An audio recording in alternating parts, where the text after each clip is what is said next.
There are a lot of smart devices out there and you might not know where to start. So I thought I'd put together a video sharing with you 10 of my favorite devices that I've had success with over the years. There's actually 14 of them. I did some honorable mentions so that it remained a top 10 list. When I buy devices, it's important to me to try to get them to work with Alexa and HomeKit. I want to have the flexibility to move between those two assistants. So any chance I can, I buy a version that has HomeKit. So most of the devices that I use do have HomeKit, or some of them that don't, such as the Ring devices, I've been able to use the Hoobs hub to be able to control them with HomeKit. I'm not going to go too deep into these devices. I'm just going to share some of the features and why they are my favorite devices. These are in no particular order. Also, there's links in the description if you want to learn more about any of these products or pick up one. Number one is the Ring Video Doorbell Pro. I picked that model after using it for 4 years and it's at a great price right now. I wouldn't go for the Pro 2 because I think it has features I don't need. I love Ring Video doorbells. I've been using them way before Amazon ever bought them. It was our first smart device because my wife went to someone's house and saw it in use and thought it'd be a good idea. The Ring Video doorbell has brought a lot of peace of mind over the years. We were evacuated for wildfires and were away from our house for 3 days. Having the Ring Video doorbell was great to be able to check in and see our house was okay. The great thing about this particular model is the customizable zones. The basic ones don't have that customizing. My first regular Ring doorbell, I wouldn't give that to my worst enemy. It went off all the time. Video Doorbell Pro's customizable zones have been great. They've been really accurate. We have people that walk by our house and it never goes off. And with 95% accuracy, I'd say that when we hear a motion alert, someone has actually come onto the property. Being hardwired, it's always buffering a little bit of video. When there is a motion alert, it uses the few seconds beforehand that it's captured and adds that into the clip. I've tried some of the doorbells that work with both HomeKit and the Echoes, and I haven't found one that I like that's more compelling yet. The nice thing is I'm able to use my Hoobs hub and get my Ring stuff into the Apple Home app. It's nice to be able to tie it in so I could use either assistant, even though Ring devices don't support HomeKit. Number two is the Echo Show 8 and the HomePod Mini. If you're a parent and you have kids, you know you're not supposed to, or you can't pick a favorite. We all know we do, and that favorite sometimes shifts and changes. It's like assistants. Sometimes, yeah, and sometimes this one. But I like them both, and these are the ones that I would recommend. HomePod Mini, you really have no other choice, but I do think it's undervalued by some people. The hardware inside is really nice. It has a serious processor inside that tunes the music as it comes out. The bass out of it for something this small is really nice. The U1 chip to be able to hand off music from your phone. I like that I can answer phone calls on this. Overall, I think there's a lot of potential moving forward with the Mini in upgrades and functionality. Now, the Echo Show 8 is the device I would recommend to people to get the full Echo experience. That way you get to see the visual side of interacting with Alexa, and you also have the audio side with it. This does sound good with its stereo speakers. Not as good as the new Echo 4th generation. So if you really want to listen to music and have it sound better, go with that Echo 4th generation. But this thing sounds great. It's a nice balance of features at the price point. An Echo Show 10 is not worth the extra 2 inches for almost twice the price. The Echo Show 5 is too small and is a little more limited than this, especially from the camera side of things. As you know, there's so many smart devices out there, but smart versions of coffee machines and smart blinds can be hard to find and expensive. That's where today's sponsor, SwitchBot, can help with a simple solution. Make the dumb devices you already have smarter. Let SwitchBot push the button for you on your coffee machine in the morning. Place one on the garage door opener to open it from your phone. Make your light switches smart without changing anything out. Use SwitchBot Curtain to open the curtains you already have. With the SwitchBot Mini Hub, devices work with Alexa, Google, and works with Siri shortcuts. That's right, Apple users. You can work these into your home automations too. Now with the Prime Day after party, you can save 30% site-wide through June 30th. Make sure to use my links in the description and take advantage of these savings. Now number 3 is the new Apple TV 4K, the 2021 version. We're an Apple TV family. We've been using Apple TV since since like 2010, 2011. We started before the Fire TV sticks were even available. This is a minor upgrade. It is a processor upgrade that most people might not notice now, but this processor in here is an iPad, iPhone class processor. That processor helps with the upgraded high frame rate out of this. It also is going to help as games get better and better with Apple Arcade. If you didn't know, you can pair a Xbox or PlayStation controller to use with Apple Arcade. One of my favorite features with Apple TV is the interface. It's very clean. Apps always show up on Apple TV. I know there's been issues with other companies. I really like the Up Next section. It is great for consolidating your different streaming services and keeping track of the episodes you watch. Say something stops for a season, when it comes back, it hops to the front of the list so you know it's there. And keeping track of shows across these streaming services can be a pain. They did add a new controller. This thing is heavy duty. There's no glass on it. It's got actual clicky buttons for the trackpad. It is a nice improvement. If you're not interested in Apple TVs, you got the Fire TV stick. This is a great option. I still would go with the 2018 4K Fire TV stick. The other new ones that are out now are 1080p, and I don't do 1080p in 2021. I'm sorry. No. Also, Amazon has updated the interface with the Fire TVs, and it's a lot cleaner. The one thing that throws me off as an Apple TV user is ads on the different screens, like purchase banners.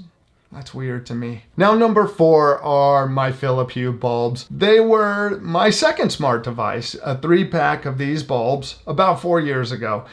They've been working great. They've never had a problem. I'm not a big fan of their strips, but these things, since they do connect to a hub, the bulbs talk to the hub talks to the internet. My lights in the living room, the Flic Hue ones, are on autopilot. They go based on routines that have been programmed in automation so that they adjust and come on with the sun. So we never really call up anything with our Flic lights, and they've just been there. I have no complaints about them other than the strips stink. As for the color out of them, I work in the entertainment lighting industry for the past 25 years, so I know what professional quality LEDs look like and the colors you should be able to achieve. Flic Hue achieves these colors, and they maintain great brightness, better than a lot of bulbs out there. I do find LIFX does a little better with brightness, but as for mixing color, you get great color saturation. I've also found that the white, the cool and warm white out of these looks nice. Now, number 5 is the Ring stick-up cam. I bought this and it spent about 7 months in a closet because I bought it thinking I'd do a video for the channel. Never ended up doing a video, but I ultimately hung it up and have been really happy and impressed with it. I didn't realize they added customizable zones. The customizable zones have been very accurate. I don't get false alerts. Overall, easy to use. I definitely recommend the battery version just so you can pop it out. There's no wires that need to be plugged into this thing, so it really does make it easy. The thing that's nice about this is that it incorporates with my Ring Video doorbell. Each camera though that you add adds $3, but once you get past 3 cameras, you now pay for Ring Plus. And Ring Plus is all the devices within a location. For $10 a month, I get cloud recording on this, my Ring doorbell, and the 2 additional Ring stick-up cams that I have ordered that will be coming soon. I just like it all integrated. My wife's used to the Ring Video doorbell app for the past 4 years. This just pulls the cameras into that. It's very familiar. Since I paired my Ring account with Hoobs, I'm able to access these cameras in the Apple Home app, and on Apple TV I can access them and flip through my cameras. Number 6 is the Lutron Caseta dimmers and switches. They aren't cheap. The reason I went with them and pretty much switched everything over to them is that they are very reliable. You could read and articles and watch reviews, and people love them. They are very consistent, they are quick, they connect to a hub. I've never had one disconnect and not react when I need it. The two biggest factors was, one, it uses a hub and that pulls it off the Wi-Fi, less Wi-Fi issues there. And I've just found, like my Flic Hue, that it can be really stable when connected to a hub.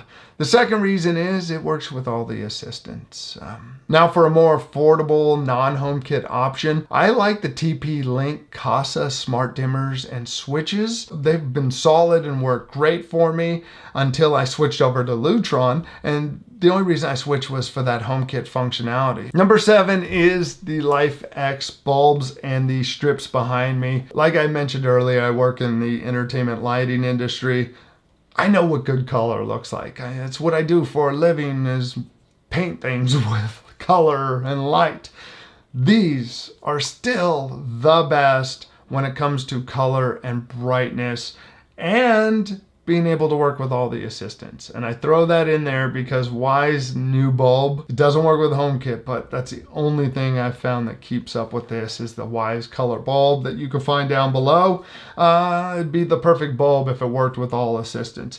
But this, just the color out of these, been really impressed with.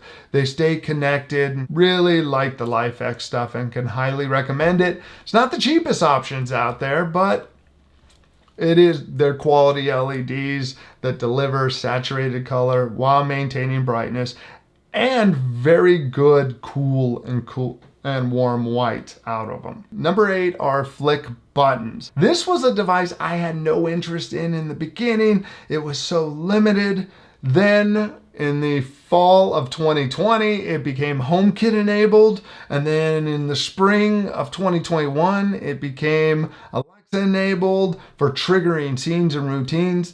Now, game changer with them. I love them. In this room, I have one that first press turns the lights off.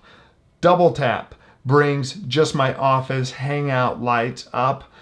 Long press ends up bringing up the video lighting that you see right now. In the garage that we redid, a single press turns off the lights. A double press will take it to our relaxing level, and then a long press will turn on all the overhead lights when you just need it bright in there. Found they're very easy to work with. You go into the Flic app, you decide, is it going to work with Alexa or is it going to work with HomeKit? Then you go into Apple's Home app or the Alexa app and you create your routines or automations from there.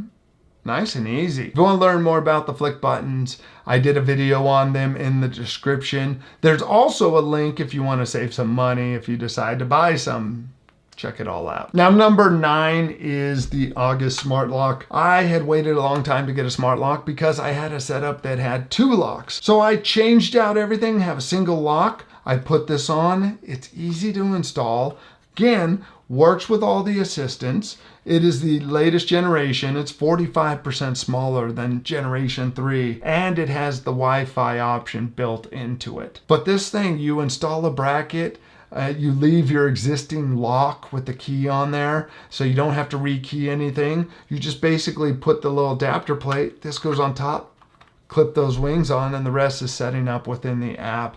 Super easy. It's nice being able to get out of my car when I come home and the door unlocks for me. If for some reason it unlocks and I'm not ready to go in the house, after 2 minutes it'll lock itself back up just to be safe. Number 10 is the Eero Pro 6. I was getting very frustrated with my previous system. It was working fine until it wasn't, and it was a gradual problem, and it started to get to the point where things weren't reacting, some of the smart devices, and I started blaming the devices.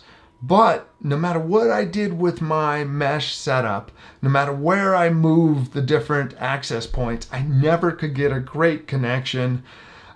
So I spent the money on the Eero Pro 6. I just went for it, and this solid as can be. The benefits of the Eero Pro 6 is that it has 3 channels. And what that means, that third channel is for the router and access points to communicate. If they don't have that third channel, it has to share the same channels that it's using for Wi-Fi. So that slows down its bandwidth and speed. I did take advantage of the Ethernet that's on the back. I have 2 Apple TVs that have access points next to them. I have an 18-inch cable just connecting from the Apple TV right into the access point.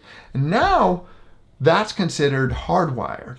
It's not using Wi-Fi anymore. It is using that back channel to communicate to the other access points. This also helps future-proof you because it's using Wi-Fi 6, which is the latest Wi-Fi protocol that allows for more channels of communication and a faster Wi-Fi experience. A couple other nice things about this is the recent HomeKit certification, which helps keep HomeKit devices that don't need to talk to the internet from talking to the internet. There's also a Zigbee hub built in, so if you wanted to connect a Philips Hue bulb directly to it, you could. For most people, I don't think they need to spend the money going with the Pro 6, but the regular Eero 6, I think that's a great option, especially if you don't have a mesh setup. Mesh helps cover your house with internet. They're so easy to set up now that it really could help you get the most amount of speed out of your internet connection. Now some honorable mentions. The first is my Roomba, the i7 Plus with the self-emptying bin. I'd been missing out. I thought my dog's gonna eat it or there's gonna be problems with it. My dog's not gonna eat it. My dog runs from the vacuum. And if your dog runs from the vacuum too, you're probably gonna be safe with one of these.